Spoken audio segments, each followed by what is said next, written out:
Hey y'all, it's your girl Lenita Harris here, and today we're going to be wrapping up our series on beliefs by talking about options and why we need to pay attention to what comes our way after we start moving in a specific direction. Let's talk about it. It's never too late for you to embrace who you are. It's never too late to embrace who you were designed to be.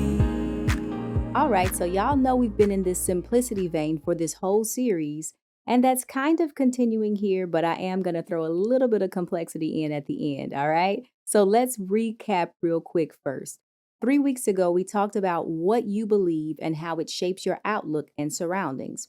That week, I encouraged you to examine what you believe about God. Because if you consider yourself to be a spiritual person, then that is your center. Your beliefs about God are your spiritual foundation and center. And if the foundation is shaky or it has a bunch of contradictions, that will affect how you operate your life and navigate in your soul and treat others as well as yourself. Then 2 weeks ago, I encouraged you to take a deep dive into what you believe about yourself, being completely honest with yourself, and analyze that from a non judgmental place. What you believe about yourself determines what you want, how you operate, what you're going to receive, and what you're actually open to receive, regardless of what you're saying you're open to receive. Remember, we covered how just declaring a thing doesn't make it so in episode 15. Go back and listen to it if you hadn't. See, when your belief isn't fully settled in something, you will have trouble attracting that outcome to yourself. But when your belief is fully settled, boom, you will have it. In Mark chapter 9, verse 23, Jesus said, "If you can believe, all things are possible to him who believes." Now, sometimes that manifestation that you desire can come ready-made, and other times you must build it with the pieces or parts that you attract to yourself. Most of us would much rather the ready-made, right? Because it's simple and easy that way. It's comfortable that way. But we must also learn to build with what we attract or receive, because it's in the building that we grow and evolve and change and learn. Then last week, we talked about knowledge and its importance in shaping our beliefs and informing our decisions. We also mentioned only focusing on the manifestation or the end and holding that image in our minds with strong emotion attached to it and leaving the how up to God. Because, guys, does it really matter how we get there, so long as we get there? You know, it's been my experience in life that if we are believing for something that hasn't happened yet, we just don't know enough to make it happen for ourselves yet. And that is very different from it not happening because God doesn't want it to happen or because we're out of his will. See, some of you just heard me say that and immediately agreed with the thought, well, stuff won't happen for you if you're out of God's will. And that's the reason I encourage you to examine what you believe about God in the first episode of this series on beliefs. Because, for instance, if someone believes that strongly, then when they hit rough or tough times, they'll immediately begin to question whether or not they're going the right way because things seem turbulent. Never mind the reality of them encountering something they've never experienced, so they don't have enough knowledge and experience to have built up a comfort level with it. And that's the reason for the turbulence.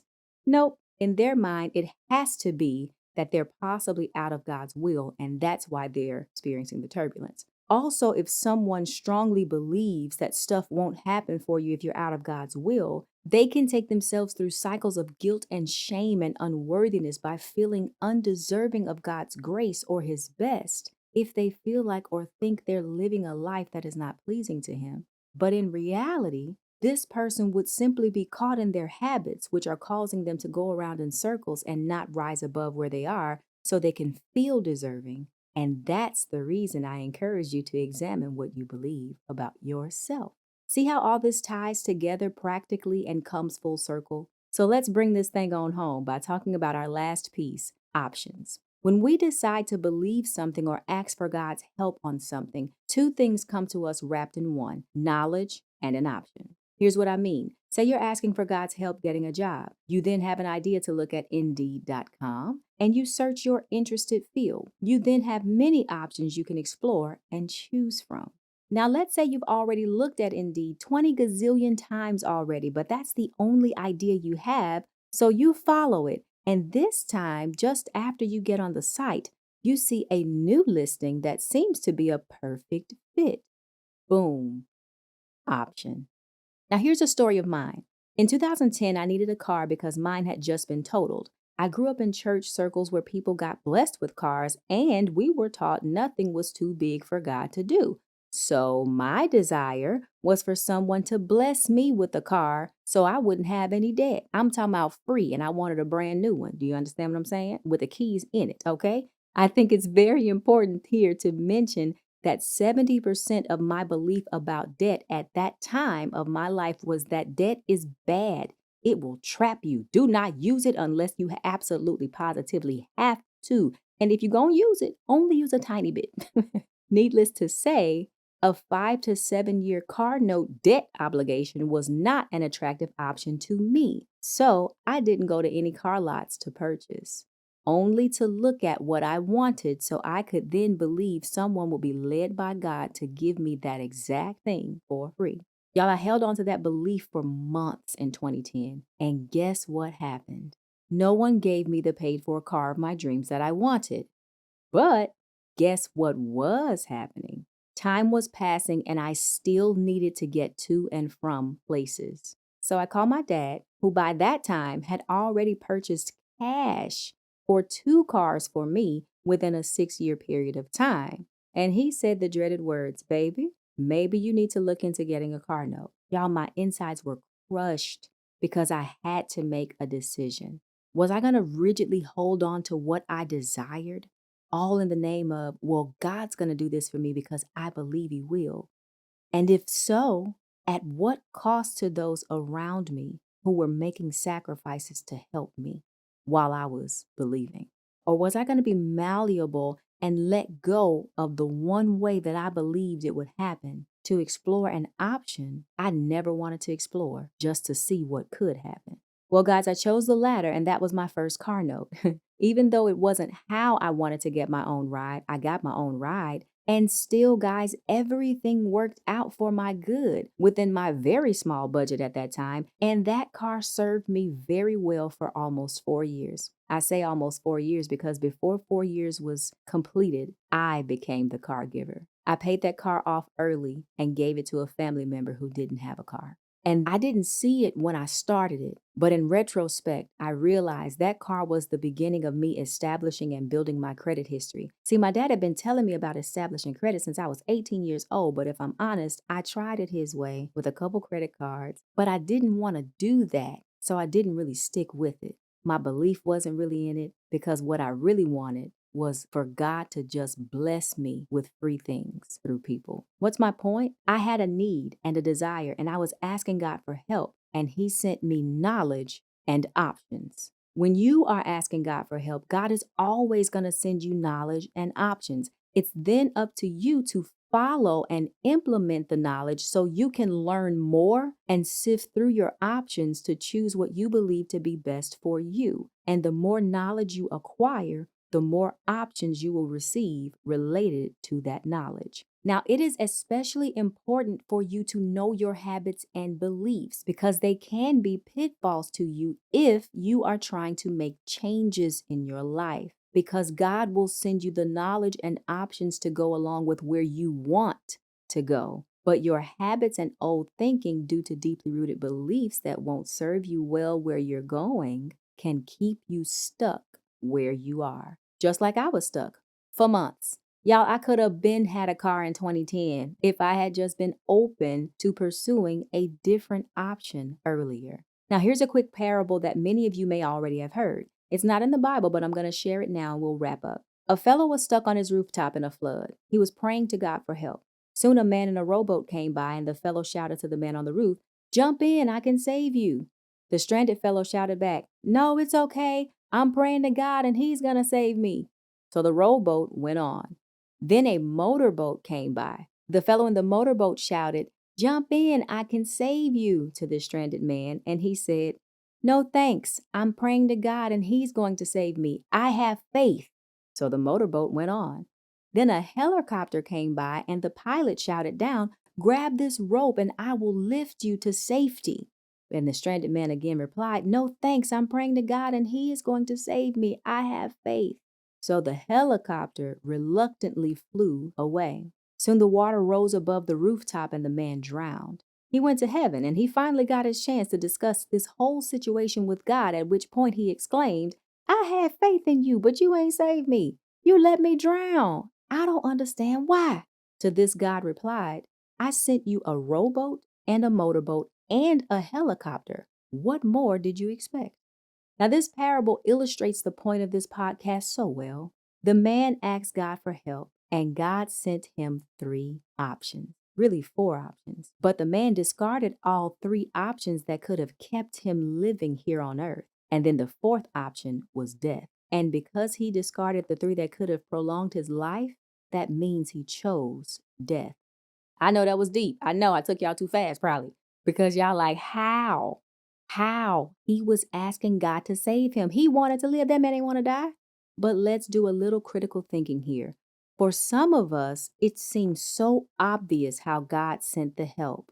It's always obvious to the people that aren't in the situation having to make the decisions. So let's make this man a real person. He was stuck atop a roof surrounded by water. If he could swim, wouldn't he already have left the roof?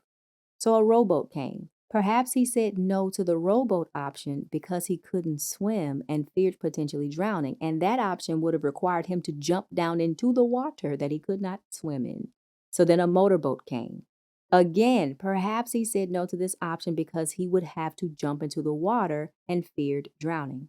Then a helicopter came. There was no direct encounter with water here, but he would have to hold on to a rope hanging above water and rely on that person's strength to pull him in and rely on his own strength to hold him long enough to be pulled into the helicopter. Now, what if he didn't believe that he was strong enough to hold his own weight or to hold on long enough to get to safety? Because if he couldn't hold on long enough, then he'd fall into the water and still drown. So maybe fear kept him on the roof, even though he was asking for God's help. So he stayed on the roof, potentially waiting for an easier option or a more palatable option or something he was more comfortable with or something that aligned more with his current beliefs, even though his current beliefs were clearly keeping him stuck someplace he did not want to be. He held on to his beliefs so tightly until he drowned anyway. And in the context of this analysis, that drowning was the one way he did not want to die. Now, do you see why it's so important what we believe about God and what we believe about ourselves, and that our habits can prevent us from entering the places we desire, or truly realizing the things that we desire, or seeing the manifestation of the things that we desire? Now, I ask you, what have you guys asked for God's help concerning? What are you pressing into? What are the options God has sent your way? And how many of them have you discarded because of your own, albeit legitimate, reasons and or fears? And how many of you are stuck in the same place you don't want to be in? Here's my advice. Do something different. Something that is not out of your habit, something that is not comfortable to you, something that you are a little bit afraid of. And don't judge yourself harshly. Just recognize you're stuck and either revisit an option or more to give them a fair shake before discarding them again, or ask God to send you a new option. Whichever you do, though, do something, honey. Go in a new direction and don't let the patterns of old stop you from entering your desired place. And if you are listening to me and you are doing something new, that is so great. Let this podcast be a confirmation to you that you're going the right way. Keep going. Guys, there is no shortage of ways for God to get answers to you. There's no shortage of ways to accomplish your goals or realize your dreams or see the manifestations of your desires. You just have to follow the knowledge and the options given to you. Sometimes it's ready-made, and other times you have to build it. Most often, guys, we just have to build it because honestly, our belief systems have too much contradictory information packed in them for us to be fully aligned with one thing to receive something ready made, which is why it takes us so doggone long to accomplish things sometimes. But that's okay. Baby, work with what you got. It doesn't matter how you get there, so long as you get there. Work on cleaning your belief systems out and simplifying stuff to make it easier for yourself to fall fully into alignment with one desire and practice following that knowledge and those options so your manifestations can come into being more swiftly in your life. Like I said last week, my favorite saying at this time of my life is, there is always a way to make it work, to fix it, to start anew, to salvage, to change. There is always a way. And you've just got to keep seeking, keep knocking, keep asking, and keep going until your eyes are opened to see your way. Follow those options. And when you find your way, baby, run with your vision, for it will take you to your expected end. There is always a way. Thanks so much for tuning into another episode of Let's Talk About It, the Gray Area. And guys, I'll see you next week. Same time, same place. You can start